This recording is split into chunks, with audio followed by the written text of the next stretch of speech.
umahon si Jesus sa isang burol, magdamag na nanalangin. Si Jesus na hindi kailangang magdasal, nagdasal. Kabaliktaran naman sa atin. Kailangan naman nating magdasal, tayo naman ang hindi nagdadasal. Sumainyo ang Panginoon at sumaiyo rin. ang mabuting balita ng Panginoon ayon kay San Lucas. Papuri sa iyo, Panginoon. Noong panahong iyon, umahon si Jesus sa isang burol at magdamag doon nanalangin. Kinaumagahan, tinawag niya ang kanyang mga alagad at pumili siya ng 12 sa kanila, na tinawag niyang mga apostol. Si Simon na pinanganlan niyang Pedro at si Andres na kanyang kapatid, sina Santiago, Juan, Felipe, Bartolome, Mateo, Tomas at Santiago na anak ni Alfeo, si Simon ang makabayan, si Judas na anak ni Santiago at si Judas Iscariote na naging taksil. Bumaba si Jesus kasama nila at tumayo sa isang patag na lugar. Naroon ang marami sa kanyang mga alagad at ang napakaraming tao buhat sa Judea at Jerusalem at sa mga bayan ng baybaying dagat ng Tiro at Sidon. Pumaroon sila upang makinig sa kanya at mapagaling sa kanilang mga karamdaman. Pinagaling din niya ang mga pinahihirapan ng masasamang espiritu at sinikap ng lahat ng tao na mahipo siya sapagkat may taglay siyang kapangyarihang makapagpagaling sa lahat.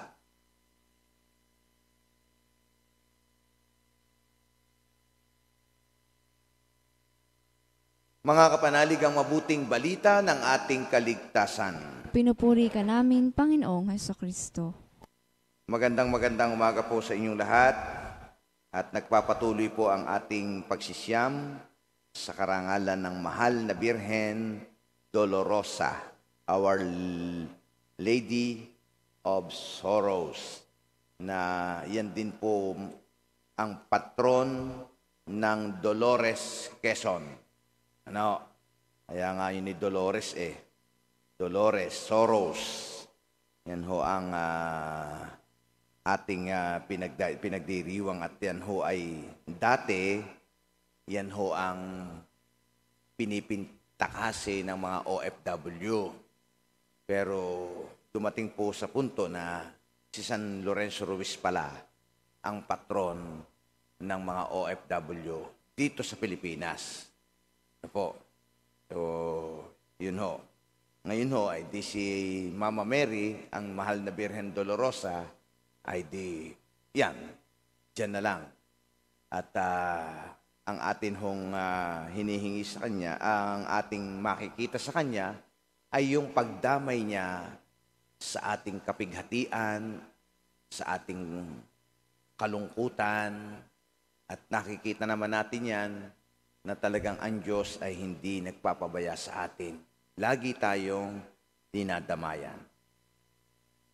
Mga minamahal na mga kapanalig, sabi nga po ay, if there was a man who walked here on earth who did not need to pray, it was Jesus. Sino mang tao na nabuhay sa ibabaw ng mundo, dahil ang ating Panginoon ay nabuhay sa ibabaw ng mundo, naging tao, ay siya lamang ang tanging-tangi na hindi na talagang kailangan magdasal. Bakit? Diyos Ang Diyos ba'y nagdadasal? Isipin nga po ninyo, ang Diyos po ba'y nagdadasal? Kung sasabihin mo, ba't si Jesus? Ay di ngayon naging tao nga. Hindi magdadasal nga. Pero ang tinatanong, ang Diyos ba ay magdadasal? Hindi na. Siyempre, nasa Kanya lang lahat Almighty. All-knowing. He is everywhere. ba't kakailanganin pa niya? Nasa sa kanya lahat ang biyaya. Powerful, makapangyarihan. Tingnan niyo yung iba nating mga kasamahang mga tao. Pag nagkakapera, makapangyarihan. Siya na. Ako na ang masusunod dito. Ako ang makapangyarihan eh. Yan. Pero ang Panginoon iba. Sabi nga, if there was a man who walked here on earth who did not need to pray, it was Jesus.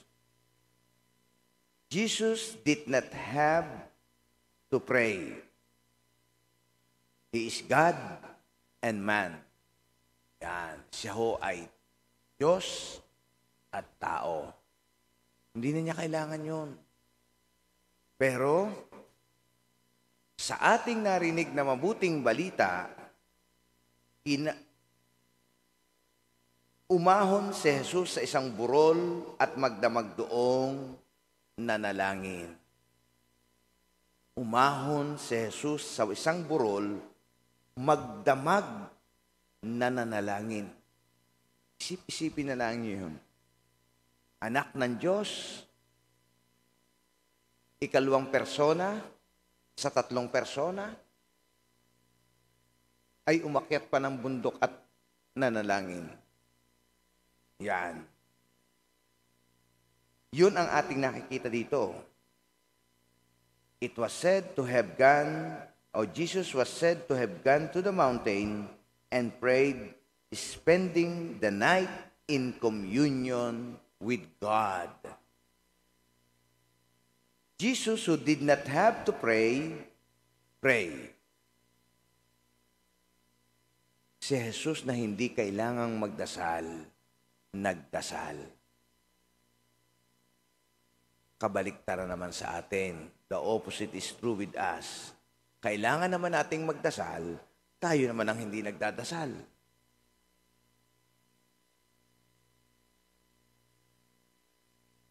Si Jesus na hindi naman kailangan magdasal dahil siya Diyos na nagdasal. Kabaliktaran sa ating mga tao na tayo ang kailangan magdasal, ayaw namang magdasal. Yan. Ito ho ang binupunto ito po ang ating pinagninilayan ngayong umagang ito. When we are busy, the first activity we drop is attending Mass. Hindi itong ordinaryong araw. Yung linggo, ang dami ko na hong nakakausap na ganyan. Nasimba ka ba ng linggo? May trabaho po eh. The first activity we drop is to attend Mass. Naku, Father, pasensya na po't mayroon hong kaming reunion. Naku, may nagdatingan po ang mga kamag-anak ko. Yun ang una nating tinatanggal. To attend Mass. Tayo ang nangangailangan sa Diyos, parang ang Diyos pa ang may kailangan sa atin. Yun ang nakakalungkot. May pasok po kami. Di po ako makakasimba.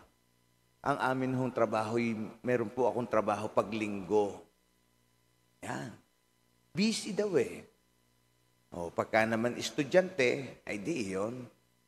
Puyat po ako. Wala po akong makasama, etc., etc. We who still need to pray find a lot of excuses and reasons not to pray. Binibiro pa. Tingnan nyo, siguro may nagbibiro sa inyo. Siguro pagka nasimba ang Tita Marce, ay sinasabihang, aba, Marce, may kayo lumampas na sa langit.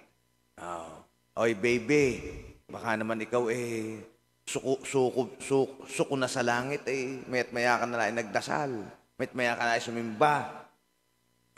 Yun ang mga biro. Naririnig natin. Baka naman ikaw lumampas na sa langit. Palagi ka na lang naririyan. Yan. We can never be excessive in our prayer.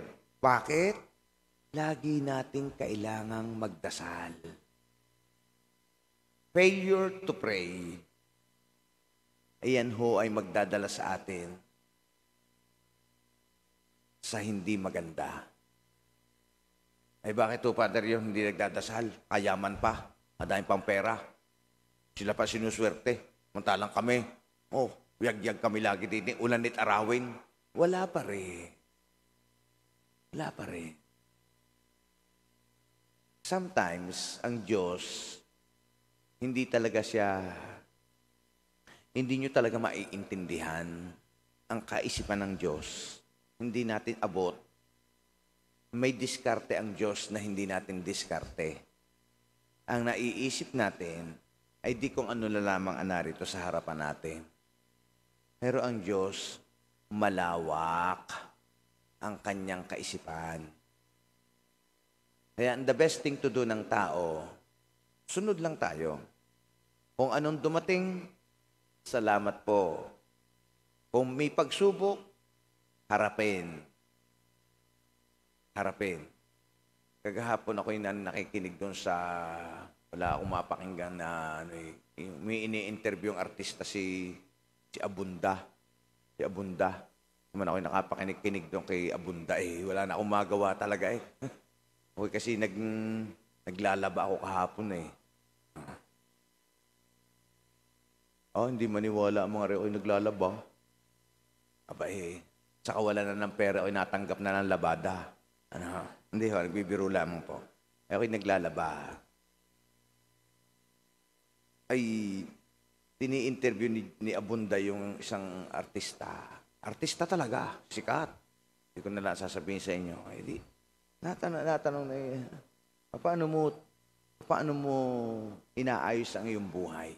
Kaganda, napaka-religious nung artistang iyon. Laging, Diyos ang bahala sa akin. Nung mga una-una, hindi ko pinapansin si God. Pero nung dumating sa akin ang mga hamon at pagsubok sa buhay, doon ako natauhan. Na tumawag lagi at magdasal. Siya mismo nagsasabi, magdadasal. Kailangan ko ang dasal. Pagka ikaw artista ka, natutokso ka. Sa akin, ang tukso yan ay tinatakbuhan. You have to go away o to turn away from temptation. Dahil hahabulin ka talaga niyan Yan tukso, hahabulin ka niyan. Ang problema, hinaharap ka yan. Ang problema, hinaharap. Kasi hindi yan malulutas nang hindi mo haharapin yan. Yung iba, tingnan niyo ang ginagawa ng iba, tumataka sa problema. Hanggat hindi mo yan nilulutas at hindi ka nahanap ng lunas, hindi mo yan magagapi. Hindi yan ngayon papasok ang kahalagahan ng pagdadasal. Haharapin mo ang problema, katulong si Lord, katulong si God. That is the reason why napakahalaga ng pagdadasal. Ano man ho ang inyong pinagdadaanan sa mga sandaling ito, don't forget to pray. We can never be excessive in our prayer. We all need to pray. Kailangan ho natin yan. Si Jesus nga'y nagdasal. Tayo pa kaya? Isipin na nyo yan. Ang Diyos na'y nagdasal para ipakita sa atin kailangan nyo magdasal. Ay ginawa niya yan. We all need to pray. Kaya sa misang ito, yan ang ating hihilingin. Lord, pag-alabin mo po ang aking pagnanais na manalangin. Estudyante, magdasal ka para biyayaan ng kaliwanagan ng isipan mo. Kayong mga nagtatrabaho, magdasal ka para maging productive ka. Kayong mga nanay ng tahanan, marami kayong isipin, marami kayong inaasikaso, maraming inaalagaan, magdasal pa rin kayo. Kayong mga senior, magdadasal palagi. Oo nga, at libre ang sine pag Lunes. Lapit na, mga senior. Pangipangitan na lang tayo doon. Ikaw ko'y napapagkwentuhan kahapon pag Lunes pala dyan sa SM, libre ang sine ang senior. Wari, kaya tayo magkakaano. Para tayo may pasok pag Lunes, alas 9 pala naroon na. Ano kaya mapanood din eh? Oh. Anyway, we all need to pray. Kailangan natin yan. Kailangan natin ng Diyos, kalusugan, of course, masayang buhay, ano pa? Prosperity. Kahit baga tayo ay senior na, hindi kailangan pa rin nating maging masagana. Kasi may magpakaano-ano, may aasa at aasa sa atin lagi eh. Hindi naman tayo makakawala dyan eh. Ay malalaki na ika ang anak, ay hindi, wag niyong pangangalandakan yan. Alalahanin niyo ang Pilipino, palaasa. Alam gahonin niyo yan. Na ang gobyerno naman, yan lagi ang itinuturo. Tapos na ang pandemic, tapos na ang mga lockdown, tuloy pa ang ayuda. Natatawa nga ako, nagbibihis ako kanina. Dati-dati ang inaayudahan, tingnan niyo ha, dati inaayudahan yung mga lockdown. Yung mga hindi makalabas, ay COVID COVID. No, ayuda. May rason. Aba, natapos ang lockdown, nakakalabas na tayo, tuloy pa rin ang ayuda. Saan? Mga driver naman. Sinataas ang, inaayudahan naman ng mga driver. Ngayon, alam niyo kung sinong inaayudahan? Yung mga nagtitinda ng bigas. Inaayudahan na ngayon. Sabi kayo, sino pa kaya ang maaayudahan? Kailan kaya masasabi, mga pari naman ang ayudahan? Ay lahat na inayudahan eh. Sabi ko, maraming pera talaga ang Pilipinas. Ay kayang-kayang ayuda. Ay hindi pa kasama dyan yung mga porpes na forever ng ayuda. Yung mga yun yata habang buhay ng aayudahan eh. Kita nyo, bakit? Wala doong nagsasabi, oy, may Diyos tayo. Magdasal naman. Magdasal naman. Tayong mga taong kailangang magdasal, hindi nagdadasal.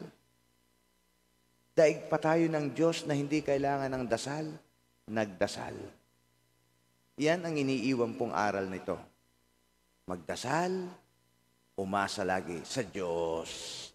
Dahil ang taong umaasa sa Diyos, tumatanggap ng pag-asa. Iwanan ko po sa inyo ang pagkaing pangkaisipang ito. Mahalaga ang pagdarasal, kahilingan at pasasalamat ang inuusal.